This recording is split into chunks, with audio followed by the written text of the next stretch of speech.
हम बात करेंगे उस इंसान की जिसने गरीबी देखी, संघर्ष देखा, लेकिन हार नहीं मानी। एक ऐसा लड़का जो कभी मुंबई की तंग गलियों में रहता था, आज दुबई के सबसे बड़े भारतीय बिजनेसमैन में गिना जाता है। ये कहानी है डैन्यूब ग्रुप के फाउंडर रिजवान साजन की, साथ ही नेटफ्लिक्स के चर्चित रियलिटी शो डेजी ब्लिंग में उनकी मौजूदगी की। दोस्तों, दुनिया में दो तरह के लोग होते हैं। एक वो जो हालात देखकर सपने छोड़ देते हैं और दूसरे वो जो हालात बदल देते हैं। रिजवान साजन उन्हीं लोगों में से एक है। आज उनके पास अरबों की दौलत है, लग्जरी कारें हैं, दुबई में आलीशान जिंदगी है। लेकिन एक समय ऐसा भी था जब उनके परिवार के पास 2 वक्त की रोटी तक की परेशानी थी। तो आखिर कैसे एक साधारण लड़का बना दुबई का बिजनेस किंग? कैसे शुरू हुआ उनका संघर्ष और क्यों लोग डेजी ब्लिंग में उनकी कहानी को सबसे ज्यादा पसंद कर रहे हैं? आज की इस वीडियो में हम जानेंगे उनकी पूरी कहानी। चैप्टर 1, जन्म और बचपन। रिजवान साजन का जन्म मुंबई के घाटकोपर इलाके में एक साधारण मुस्लिम परिवार में हुआ था। उनका बचपन बहुत मुश्किलों में बीता। घर की आर्थिक स्थिति अच्छी नहीं थी। कई रिपोर्ट्स के अनुसार उनका परिवार बेहद सीमित साधनों में जीवन गुजारता था। बचपन में ही उन्होंने समझ लिया था कि गरीबी इंसान से बहुत कुछ छीन लेती है। जब दूसरे बच्चे खेलते थे, तब रिजवान अपने परिवार की हालत देखकर भविष्य के बारे में सोचते थे। उनके पिता छोटी नौकरी करते थे। घर में पैसों की हमेशा कमी रहती थी, लेकिन रिजवान के अंदर कुछ बड़ा करने की आग थी। चैप्टर 2, संघर्ष की शुरुआत। दोस्तों, कई बार जिंदगी इंसान को बहुत जल्दी बड़ा बना देती है। रिजवान साजन के साथ भी यही हुआ। कम उम्र में ही उन्हें समझ आ गया कि अगर जिंदगी बदलनी है तो खुद मेहनत करनी होगी। उन्होंने छोटी छोटी नौकरियां करना शुरू किया। कई बार रिजेक्शन मिला, कई बार लोगों ने मजाक उड़ाया, लेकिन उन्होंने हार नहीं मानी। यही वो समय था जब उनके अंदर बिजनेस करने का सपना पैदा हुआ। लेकिन सपना देखना आसान होता है, उसे सच करना नहीं। चैप्टर 3, दुबई जाने का फैसला। 90 के दशक में दुबई तेजी से विकसित हो रहा था। बहुत से भारतीय वहां नौकरी और बिजनेस के लिए जा रहे थे। रिजवान ने भी एक बड़ा फैसला लिया। उन्होंने मुंबई छोड़कर दुबई जाने का निर्णय लिया। सोचिए, एक ऐसा इंसान जिसके पास ज्यादा पैसा नहीं, कोई बड़ा बैकग्राउंड नहीं, वो दूसरे देश जाकर नई शुरुआत करने निकल पड़ा। यह फैसला जोखिम भरा था, लेकिन जिंदगी में बड़े बदलाव बड़े फैसलों से ही आते हैं। चैप्टर 4, दुबई में शुरुआती संघर्ष। दुबई पहुंचने के बाद उनकी जिंदगी किसी फिल्म से कम नहीं थी। शुरुआत में उन्हें बहुत संघर्ष करना पड़ा। ना कोई पहचान, ना कोई बड़ा सपोर्ट। उन्होंने बिल्डिंग मटेरियल और हार्डवेयर के काम को समझना शुरू किया। धीरे धीरे उन्हें एहसास हुआ कि दुबई में निर्माण कार्य तेजी से बढ़ रहा है और आने वाले समय में इस सेक्टर में बहुत बड़ा अवसर हेपा है।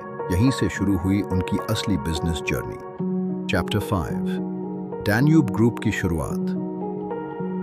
1933 में उन्होंने डैन्यूब ग्रुप की शुरुआत की। शुरुआत बहुत छोटी थी, लेकिन उनका विजन बड़ा था। उन्होंने हमेशा एक बात पर ध्यान दिया, ग्राहक का भरोसा।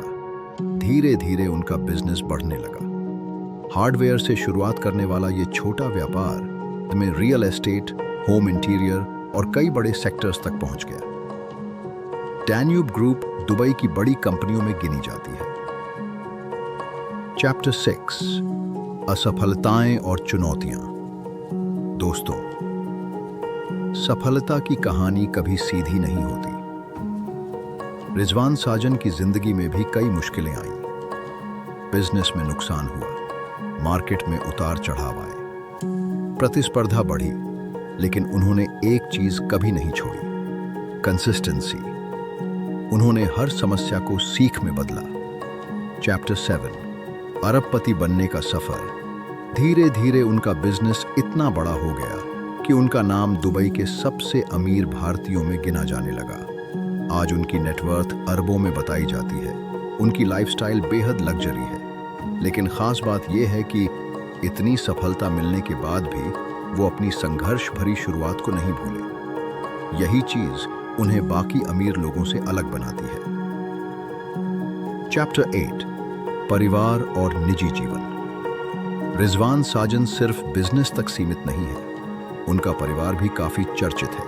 उनके बेटे एडेल साजन और परिवार के अन्य सदस्य भी बिजनेस और सोशल लाइफ में एक्टिव हैं। लोगों को उनका फैमिली बॉन्ड काफी पसंद आता है। चैप्टर 9, देसी ब्लिंग में एंट्री। 2006 में नेटफ्लिक्स का शो देसी ब्लिंग रिलीज हुआ। ये शो दुबई में रहने वाले अमीर भारतीयों की जिंदगी दिखाता है। इस शो में कई बड़े चेहरे दिखाई दिए, लेकिन सबसे ज्यादा चर्चा हुई रिजवान साजन की। क्यों? क्योंकि बाकी लोग जहां सिर्फ अपनी लग्जरी लाइफ दिखा रहे थे, वहीं रिजवान साजन की कहानी में संघर्ष भी था, प्रेरणा भी। उनकी मौजूदगी ने शो को अलग पहचान दी। चैप्टर 10, देसी ब्लिंग की सफलता। देसी ब्लिंग सोशल मीडिया पर काफी वायरल हुआ। कुछ लोगों ने शो को पसंद किया, कुछ ने इसे ओवर ड्रामेटिक कहा, लेकिन एक बात सबने मानी। रिजवान साजन की कहानी सबसे प्रेरणादायक थी। कई दर्शकों ने कहा कि उनकी जर्नी रैग्स टू रिचेस का असली उदाहरण है। चैप्टर 11, लोगों की राय। सोशल मीडिया पर लोगों ने साजन परिवार को शो के सबसे मैच्योर लोगों में से एक बताया। कई रेडिट यूजर्स ने लिखा कि बाकी ड्रामा के बीच साजन परिवार ज्यादा संतुलित और ग्राउंडेड लगा। यही वजह है कि उनकी लोकप्रियता और बढ़ गई। चैप्टर 12, कर्मचारियों के लिए सोच। रिपोर्ट्स के अनुसार रिजवान साजन अपने कर्मचारियों को लेकर काफी संवेदनशील माने जाते हैं। एक खबर में बताया गया कि उन्होंने मुश्किल समय में कर्मचारियों की नौकरी सुरक्षित रखने की बात कही थी। यानी उनके लिए बिजनेस सिर्फ पैसा कमाने का जरिया नहीं, बल्कि लोगों की जिंदगी बदलने का माध्यम भी है। चैप्टर 13, उनकी सोच।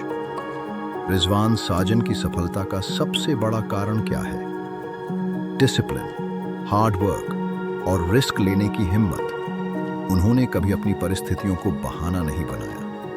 गरीबी थी, लेकिन सपने भी थे, और यही सपने उन्हें मुंबई की गलियों से दुबई की उन ऊंचाइयों तक ले गए। Last chapter. दोस्तों, रिजवान साजन की कहानी हमें एक बहुत बड़ी सीख देती है।